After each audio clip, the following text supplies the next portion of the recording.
We prepared for this season just like we always do. A lot of my girls play basketball, and so we just kind of work on phasing them from basketball shape into track shape, two very different things. And it's a long season, so we just kind of take it in phases as we go. As far as struggles in a spring sport, I mean, the biggest struggle for me is just weather. It's always changing. It's hard to train for track indoors. We kind of have limited space, and so our workouts are kind of limited. But for this season, that's really the only struggle that I've incurred. COVID hasn't really affected my track season. Just little things like what everybody else has been doing, temperature checks before we get on the bus, wear your masks. Other than that, there haven't really been any changes to our usual business. What I've improved on this season so far is my speed, my overall strength, and my triple jump has definitely gotten way better. The season is going pretty good so far. We've placed in most of our meets, and we're looking to keep improving every single meet.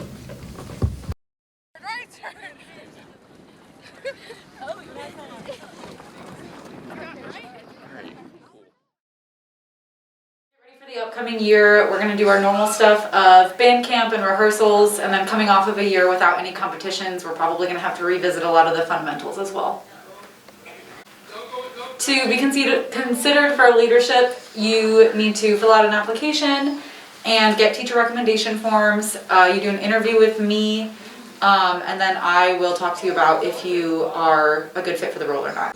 I decided to become drum captain leader because it's a great experience, and Mitch leaving, that I decided to step up and take a role in the drum line. For me to become drum captain leader, I had to go through a series of auditions, like playing practice and stuff like that.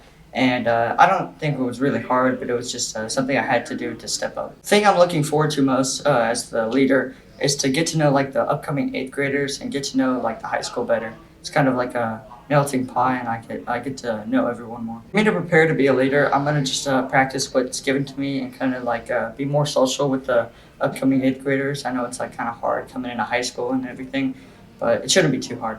I had to play a certain amount of music just to see if I was capable of being a leader, and show another student how to march and get the proper technique. Really just being a junior and not being told what to do anymore, because like I'm an upperclassman, not a sophomore anymore, not being told what to do. Well, just to teach little freshmen how to really march and how to get proper technique in marching. They come to me for advice or with questions that they have about their music. Sometimes there will be other stuff, like if they have a personal problem or things, occasionally they'll come to us to help resolve things in their own lives. But we do whatever we can to support the band members any way we need to. I'm going to review all of my music. I'm going to review the music for my section and just have everything set out to help them in any way I can see possible. And do everything I can to prepare for the upcoming year to make sure everything goes as smoothly as possible. I do a lot for the band already in my freshman year when I became a leader for the first time. So it just felt natural to become a leader for how much I already did. And I wanted to be able to do more and help the band program in any way I could. So I just kept trying out, and I kept getting the leadership position. And I've slowly done more and more in help of all of our pit section too.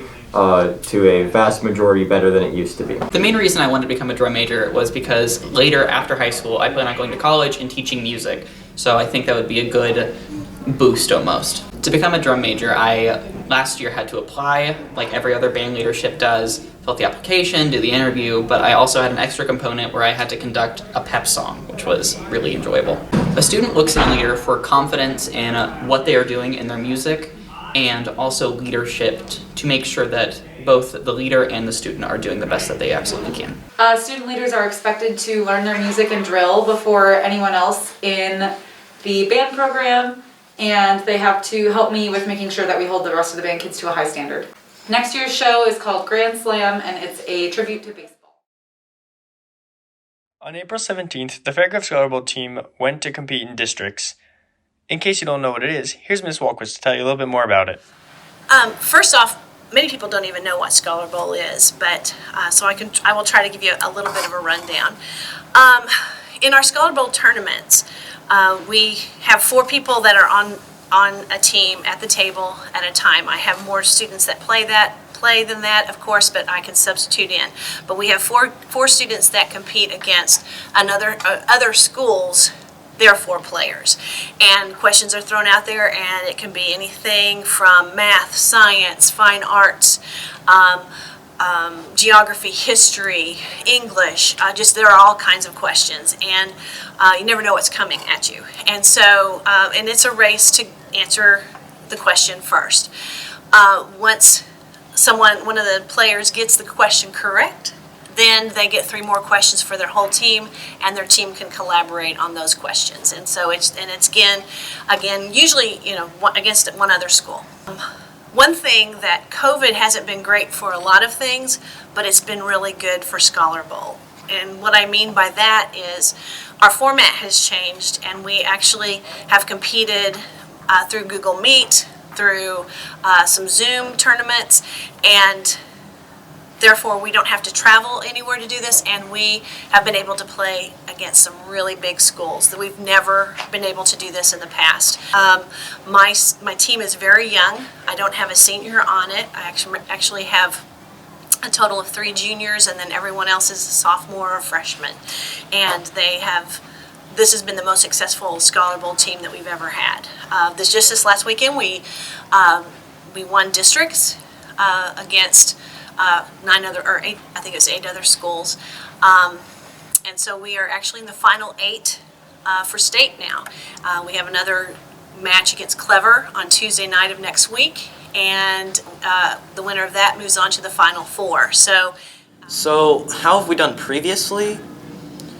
Well, this year we've been doing really good, considering we haven't ever had this format before, Zoom, Google Meet.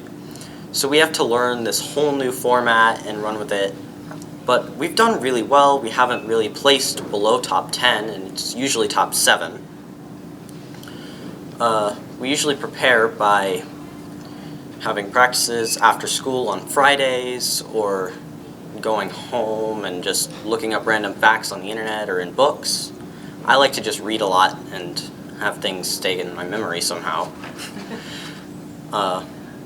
It's a fun time for me, really, because I get to learn new things and I can really just be myself here. How have we done previously? Well, this year we've improved a lot since last year. Last year we were able to do a few local tournaments and we were able to go through and win conference, but this year we've got to compete with a lot of people from places further away. We got to compete with Georgia, Illinois, Detroit, and we've still done very well compared to how we did last year. Also this year we got to compete in districts, which was canceled last year, and we were able to win districts, and so now we're going on to sectionals. We prepared by having some practice as a team, but more important than that is the stuff we do at home. A lot of us put a lot of hours into it outside of these practices. We do things like look on the Scholar Bowl websites at some of the information they have there. We do Scholar Bowl packets that we find on the internet, and just look up random information that we find or information we've heard in tournaments before.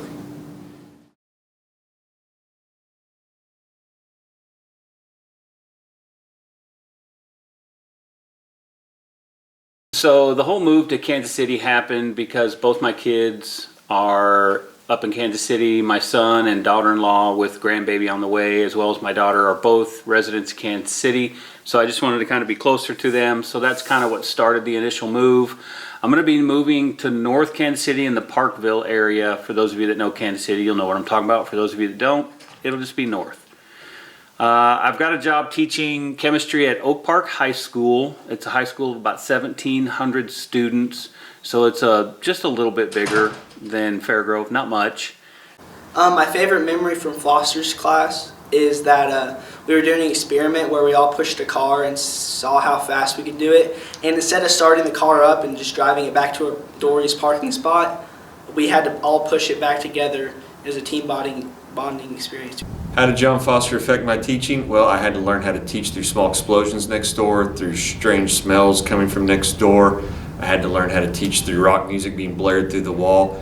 But in all reality, John's a great guy. He's a great teacher. I'm going to miss having Foster next door. He really cares about people, and he's been a great teacher here at Fairgrove. I'm glad my kids had him. I'm glad I got to know him. Losing a guy like Mr. Foster, you just can't really put it into words. It's an impact that we'll feel for a long time around here. And hey, he was a great classroom teacher. challenged kids, pushed them, prepared them for college and beyond. But probably the bigger thing that we just is going to be very difficult to replace is all the extras that he did around here, all the extra activities that he helped lead, sponsoring SAD and Jolt and things like that. So many lives that he has helped mentor and guide down the right path. And for me, I hate to lose him as a classroom teacher because he's awfully good, but it was just all the extras that he brought to our school. Well, I'm kind of sad about Foster leaving because he was probably one of my favorite teachers, and he just made a big impact on my life, so it's going to be a sad deal. Here at Fairgrove, I've enjoyed what I did. Most of what you guys know me for is SAD and Jolt, and currently I don't know of anybody that's going to take that over.